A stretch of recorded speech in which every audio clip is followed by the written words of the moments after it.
هيئة النقل ووزارة النقل. They are helping us with the new technology, with the new specification for our roads. Hopefully that with these innovative ideas, we can solve our problems. Thank you. And when it comes to applying smart technology, you are really advanced and ahead of many developments in the world, meaning that you are facing problems when you use these smart technology. Can you give us a few examples of what kind of problems you met and you had overcome over time?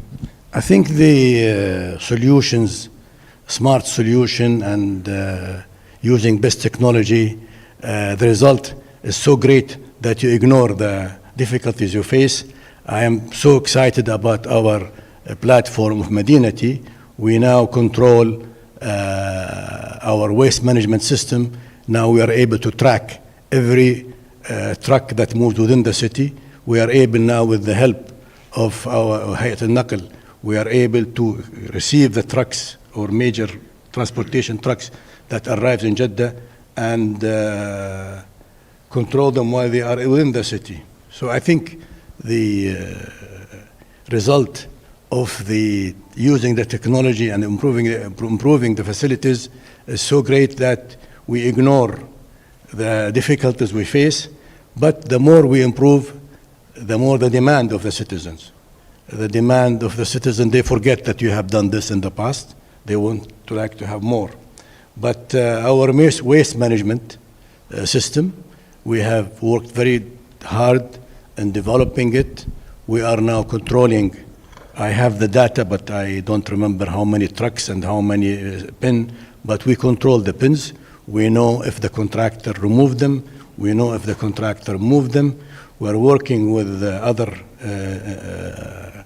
entrepreneurs and Saudi companies to recycle all the materials. Now we are using the output of the construction into building material. Now we are using it. We have a great activity there. So whatever we have done to innovate and improve efficiency is so great that we ignore the difficulties. Funding, of course, is we cannot ignore funding. That is an obstacle. We have to justify every penny we spend. We have to justify the utilization of every software we buy. Thank you. Yesterday we were informed about your Vision 2030 in Saudi Arabia, and I was impressed by the whole system they developed, so to say, about performance indicators and things like that. And they have sharp targets, and it gives me the impression that they are pretty serious on that plan and to accomplish the goals of that plan. Do you work with performance indicators in your city as well? Is that an option? Because I can imagine that it is complicated to measure everything and to have hard targets and to see your performance over time. How do you deal with that? Well, this is one of the most important and difficult part, is everything has to be measured. We have KPIs that are being followed by different agencies, including His Royal Highness, the Crown Prince, where we get weekly report, monthly report on our KPIs. Last month, actually, we had a long discussion with the various agencies that the KPIs we are facing are so hard to achieve, and we are looking to find different ways to achieve the KPIs. Our tolerance is very limited, so that these KPIs have to be implemented. The KPI has to reflect in the quality of the services that will be implemented and affect the quality of life, from gardens, from road safety, from pavement, from turning the city from using transportation into walking. So all these are the KPIs that are being measured on a monthly basis. We also measure the satisfaction of citizens on a monthly basis.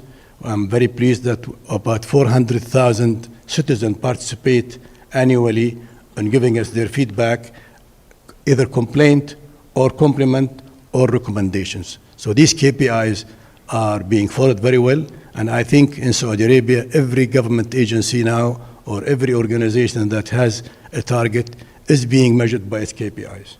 We have a list of KPIs measuring the quality of waste. The city has to achieve now 75% cleaning, which is one of the highest in the world. I think nobody reached more than 75. Most of the Saudi cities are about to reach that. Riyadh, I think they have a bigger or a higher target, but we are able to reach that. We are to finalize, we have a biggest problem is the infrastructure in the storm rain, and waste management, and sewage, and availability of water. All of this we have target, we have KPIs. By 2030, we will be at the right level by any other city in the world. Okay, thank you for that. But working with KPIs, hopefully everything is going well. What is your strategy if you measure that progress is not enough compared to reaching your target? How do you deal with that problem? It's not easy to handle a problem of waste management if our plan does not work the way the way we planned it. We have to sit down hard, and of course there's a debate, wait, and the other debate to say no, cut it off and start it. So it is a dynamic operation that we review regularly. We have a monthly meeting with all the municipalities with His Excellency the Minister, reviewing our KPIs, reviewing our ability, and last 2 months we have been reviewing the level of the KPIs, because we believe with the diversity of the demand, with the public gardens, with the improvement of pavement, the funding might not be enough. So we have to restudy our budget to reflect the actual KPIs that we can achieve. Okay, I would like to thank you very much for the introduction to what you are doing, and I can say I'm impressed by what I hear from you and how you deal with the future of your city. Well, ladies and gentlemen, we promised to be here 10 minutes. We took a few minutes more, but I hope you join me with thanking the mayor for his informative answers to the questions I raised. Thank you very much. Thank you.